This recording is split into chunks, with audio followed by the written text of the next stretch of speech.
તો મંજૂરી વગર ખેતરમાં વીજપોલ નાખવાનો અમદાવાદ જિલ્લામાં પણ હવે વિવાદ વકરી શકે છે। ધોળકા તાલુકાના બોડાદ ગામમાં પણ વીજપોલ નાખવાની કામગીરી શરૂ કરવામાં આવી છે। ત્યારે મંજૂરી વગર જ ખાનગી કંપની વીજપોલ નાખતી હોવાનો ખેડૂતોએ આરોપ લગાવ્યો છે। વીજ કંપની ખેડૂતોમાં ભાગલા પડાવી અને પોતાનું કામ કરતી હોવાનો પણ આરોપ લગાવવામાં આવ્યો। ત્યારે ખેડૂતોએ આ અંગે વીજ કંપની અને અમદાવાદ કલેક્ટરને લેખિતમાં રજૂઆત કરી છે। જો કે લેખિત રજૂઆત કર્યાના 20 દિવસ વીત્યા છતાં વીજ કંપની સામે કોઈ કાર્યવાહી ન કરાઈ હોવાનો અને કોઈ પણ પ્રકારના વળતરની ચર્ચા કર્યા વગર વીજપોલ નાખવાની કામગીરી ચાલુ હોવાનો ખેડૂતોએ આરોપ લગાવ્યો। ખેડૂતોએ તો ત્યાં સુધી કહ્યું કે એક ખેતરમાં કામ કર્યા બાદ બીજા ખેતર માલિકને ફક્ત ને ફક્ત સાદી નોટિસ મોકલીને વીજપોલ નાખવાની કામગીરી કરવામાં આવી રહી છે।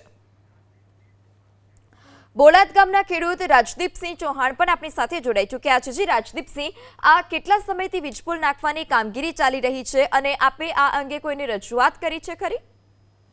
હેલો જી, પહેલા તો હું એબીપી અસ્મિતાનો ધન્યવાદ કહીશ કે ખેડૂતોનો મુદ્દો ઉઠાવવા માટે અમને મોકો આપ્યો।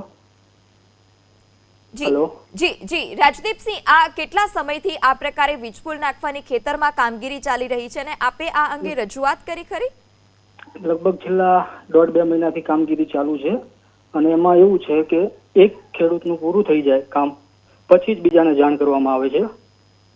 જી, તો આપે આ અંગે રજૂઆત કરી ખરી કોઈ વીજ કંપનીને અથવા તો અન્ય અધિકારીને? હા, એની આપણે જે નોટિસ મોકલેલી છે વીજ કંપનીને એ પણ અમારી પાસે પ્રૂફ છે। જી, આપે ક્યારે વીજ કંપનીને નોટિસ મોકલી હતી આ અંગે? આ અંગે નોટિસ આપણે 1 મહિના અગાઉ મોકલેલી છે। જી, રાજદીપસિંહ, તો શું આ વીજપોલ જે નાખવામાં આવી રહ્યા છે તેનું વળતર આપવામાં આવે છે જેટલી જમીન કપાતમાં ગઈ હોય કે તે કોઈ અંગે? પહેલા તો એવું છે કે કેટલી જમીન જાય છે એ જ જાણ નથી કરી। બીજું કે કેટલું વળતર આવશે એની કોઈ જાણ નથી કરી। માત્ર એક સાદી નોટિસના આધારે કામ ચાલુ કરી દેવામાં આવે છે। જી, રાજદીપસિંહ, વીજ કંપની તરફથી કેટલા સમય પહેલા નોટિસ આપવામાં આવી હતી આ વીજપોલ નાખવાને લઈ? બસ અરાઉન્ડ 1-1.5 મહિના અગાઉ। જી જી રાજદીપસિંહ, અમારી સાથે વાત કરવા બદલ આપનો આભાર। ત્યારે વગર મંજૂરીએ કંપની વીજપોલ નાખતી હોવાનો ખેડૂતોનો આરોપ છે। જ્યારે એક ખેતરમાં વીજપોલ નાખવાની કામગીરી પૂર્ણ થઈ જાય ત્યારબાદ બીજા ખેતર માલિકને જાણ કરવામાં આવે છે। ફક્ત ને ફક્ત સાદી નોટિસ મોકલી અને આ જે કામગીરી છે તે શરૂ કરી દેવામાં આવે છે।